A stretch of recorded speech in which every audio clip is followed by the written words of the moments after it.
Bismillahirrahmanirrahim. 27 may Zilhicce ayının 10'u 1447-ci il Qurban Bayramı günüdür.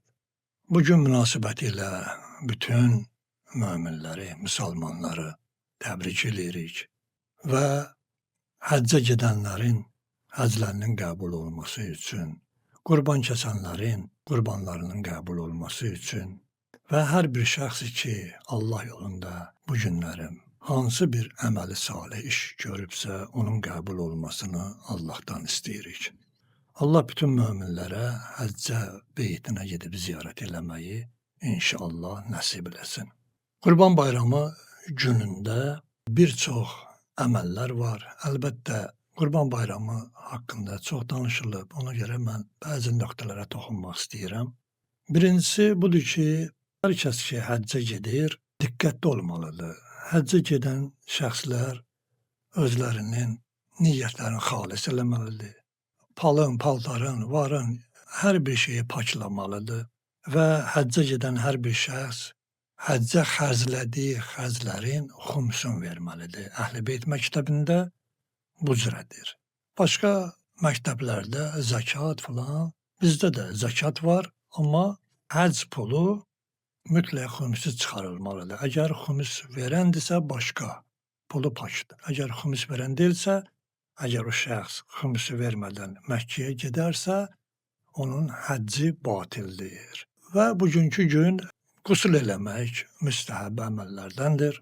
O cümlədən bayram namazı evdə qılmaq, ya tək qılmaq, ya cəmaatla bir yerdə qılmaq müstəhəbdir və çox böyük fəzilətli savabı var. Həmin gün nütbə duası oxumaq böyük savabı vardır. Və Həzrət Hüseyn əleyhissalamı ziyarət eləmək və ilaxirə. Bu kimi məsələlər İslami kitablarda, məfatihdə qeyd olunub.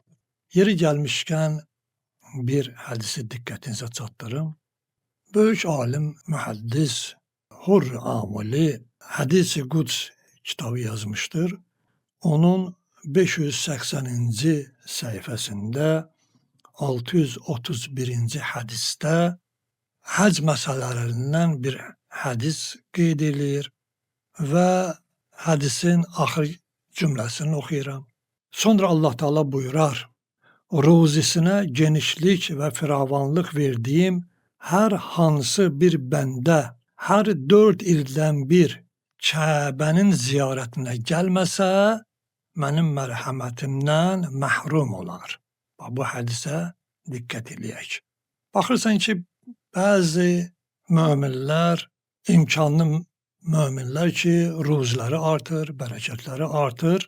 Bir dəfə gedib Məkkəyə gəlməklə özlərinin boynunda olan ilahi haqqı əda eləmiş bilərlər. Amma xeyr, başqa bu kimi hədislər də var. İmamlardan da hədis var ki, hər bir mömin 4 ildən bir gərək Allah beytini ziyarət eləsin. Əgər ziyarət eləməsə, Allah Teala nə buyurur? Mənim mərhəmətimdən məhrum olacaqlar. Buna diqqət eləmək lazımdır.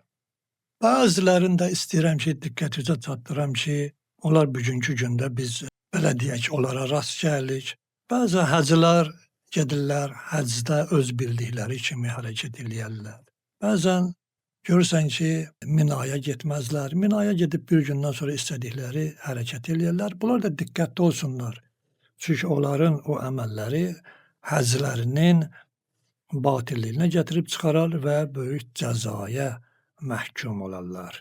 Və gələndən sonra da bilsinlər ki, Allah yanında əgər düzgün həcc riayət ediblərsə, onlarda heç bir günah qalmayıb və Allah onların bütün günahlarını keçmişdir. Hər kəs həcdən sonra özündə bir günah qalmış deyərək düşünsə, İslamdan çıxmış kimidir. Həccin bu qədər Allah yanında böyük dərəcəsi və əzri vardır. Gələndən sonra da həmin həccilər özlərinə diqqət eləməlidirlər. Amma təəssüflər olsun ki, bugünkü gündə cəmiyyətimizdə həcc adı çox ucuzlaşıb. Həccə o şəxslər gedirlər ki, görürsən, elə gəzməyə gedən kimi gedərlər, gələrlər və gələndən sonra da həccin adına layiq olmayan hərəkətlər eləyərlər Bununla da İslam'a xələl gətirərlər. Bunların cəzası ağır olacaq. Niyə? Çünki bir çox ayə və hədislər bunu göstərir ki, kafir olan şəxsləri Allah hidayət eləməz. Hər kəs həccə gedib gələndən sonra həcc ziyarətinə, yəni hacı adına uyğun olmayan iş görərsə, ya haram iş görərsə, filan eləyərsə, bu Allahı kiçik bilməkdir. Bu dini məsxərəyə çevirməkdir. Yəni istədiyim kimi istədiyim işi eləyərəm. Bu insanın dünyada da bəlaya düçar olacağını və axirətdə də ağır cəza alacağına şübhə eləməsin. Odur ki, həclər gərək bu şeylərə diqqət eləsinlər. İndi bəzi insanlar olur ki, həccə gedə bilmirlər, imkanları çatmır. Onlar da əvvəlki mucizələrimizdə qeyd eləmişik ki, hər kəs istəyir ki, o dərəcələrə çatdırsın, gərək Zilhiccə ayının 1-dən başlaya gərək 10 gün namazı vardı. Onun 2 rükət biz onu əvvəlki mucizelərdə demişik ki, onları qılsaydı, həcc savabını Allah onlara yazar. İndi gələk qurban məsələsinə. Qurban məsələsi belədir ki, həcdə olanlar üçün qurban kəsmək vacibdir. Amma həcdə olmayanlar üçün, vətənində ya digər bir yerdə olanlar üçün qurban kəsmək çox təkid olunubdur. Hətta imkanlı varlı adamlara, hətta onlara vacib də deyilibdir ki, qurban alsınlar, kəssinlər. Amma qurbanın kəsilməyin şərtləri bəzən görürük ki, düzgün riayət olunmur. Qurbanı o şəxs kəsməlidir ki, düzgün kəsməyi bilir, boğazda olan 4 damarı kəsilir və o cümlədən kəsilən vaxtı diqqət eləyin. Görsən, bəzən qəssablar tələsdiklərindən qurbanın 4 damarını kəsəndən sonra onun boynunu sındırırlar, hansı ki, onun bədənində hələm qan tam axıb qurtarmayıb və qurban çapalayır. Onlar haram iş görmüş olurlar. Qurban özü haram olmur. Amma qəssabın özü haram iş görür. Əgər onun bədənində o tərpənmək kəsiləndən sonra tərpənmək sakit olmasa qoyun, qurban sakit olmadan onun boynunu sındırarlarsa, iliyin yəni vurarlarsa, onlar haram iş görmüş olurlar. Amma qurban onunla haram olmur. Yəni buna da diqqət eləsinlər. Qurbanı kəsməmişdən qabaq müstəhəbbidir ki, ona su verilsin, ağzına duz qoyuna versinlər və ilaxirə bu kimi şeyləri eləmək müstəhəbbidir. Qurban kəsiləndən sonra imamlarımızdan da bizlərə çatan bu cürədir ki, 3 hissəyə bölünər. Bir hissə qurban sənin öz payın olar, digər hissə qohum-əqrabanın arasında bölünər və üçüncü hissə də qohum-əqraba olmayanların, kasıbların arasında bölünər. Əgər bir insan buna riayət eləməsə, düzgün riayət eləməmişdir. Və həmin günü ola bilsin ki, kiminsə başqa qurbanları var. Məsələn, əqiqə qurbanı deyiblər, ya hansısa bir nəzir qurbanı deyibsə, Qurban bayramı günü həmin qurbanı kəsə bilər, heç bir maneəsi yoxdur. Həmin gün kəsilən qurbanı İsmail qurbanı adı ilə də kəsmək olar və s. Yəni bunlara diqqət olunmalıdır və hər kəs onu kəsə və özü, belə deyək, elə soyuducuya qoya, özləri yiyə, ona qurban deməzlər.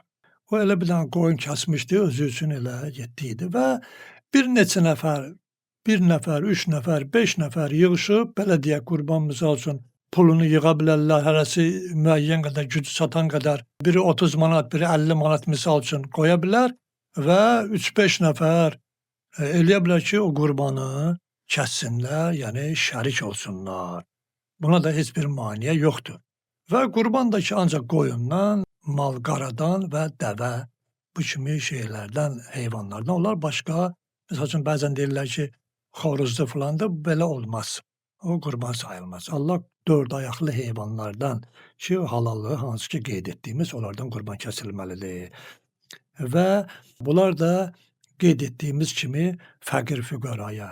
Hətta hədislərdə də qeyd olunubdur ki, Həzrət Peyğəmbər əleyhissalamdan hədislərin birində gəlmişdi ki, Həzrət buyurur ki, Allah Teala qurban bayramını, bu əzəmətli qurban bayramını ona görə qərar vermişdi ki, həmin gün kasıbları ətlə sirab eləyəsiniz.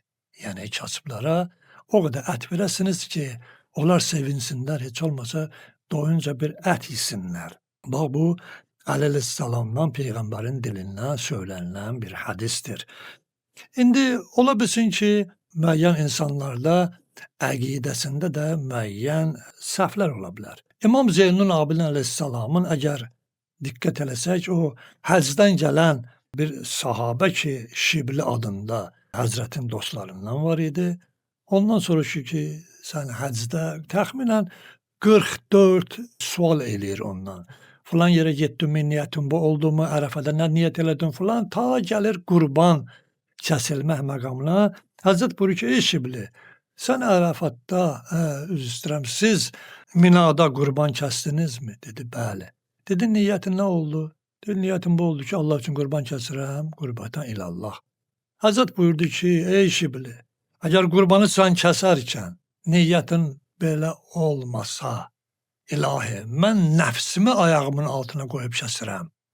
Əgər niyyəti bu cür eləməsən, sən bir qoyun kəsmirsən, sən düz eləməmsən. Odur ki, qurban kəsənlər elə niyyəti olmasın ki, mən bu günlərin bir heyvan kəsəcəyəm, yiyəcəyəm və yedizdirəcəyəm. Yox, həmin gün insan dünyadakı olan nəfsini ayağın altına qoymaq niyyəti ilə gərək o qurbanı kəsə. Bəzən olur ki, görsən insanlar kəsə bilmirlər. Onlar kasıbçılıq ucbatından ya nəsə. Həzrət Peyğəmbər Əleyhisselamdan imkanı olmayıb qurban kəsə bilməyənlər haqqında Həzrətdən sual edirlər ki, ya Rasulallah, bəs biz neyniyək ki, qurban kəsməyin savabını qazanaq? Həzrət buyurur ki, əgər bir şəxs qurban günü qurban kəsə bilmirsə, imkanı yoxdursa, 2 rükət, 4 rükət namaz qılsın və hər rükətdə Həmd surəsindən sonra 11 dəfə Kovsər surəsini oxusun.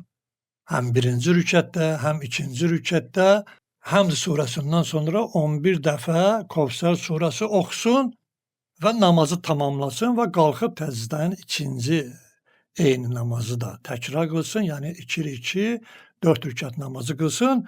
Allah onun o qıldığı namaza görə 60 qurban kəsib payladığı, yəni Məkkədə 60 qurban kəsib paylamaq savabını ona yazar, əta eləyər. Odur ki, imkansız insanlar heç də narahat olmasınlar. Dediyimiz o namazı qılanla Allah onlara hətta qurban kəsmə savabını da özə, nəinki bir qurban, 60 qurban kəsmək savabını Allah onlara əta eləyər. Bu Kəşfül Əsrar kitabının 1-ci cildi 641-ci səhifəsində Həzrət Peyğəmbər Əleyhisselamdan rəvayət olmuş hədisdir. Allah bütün olunan ibadət və salih əməlləri qəbul eləsin inşallah və gələcək günlərimizi xeyirli, bərəkətli qərar versin. Dünya müsəlmanlarını bir-birinə rauf mehriban eləsin. Şəhidlərimizə qəniq rəhmət eləsin.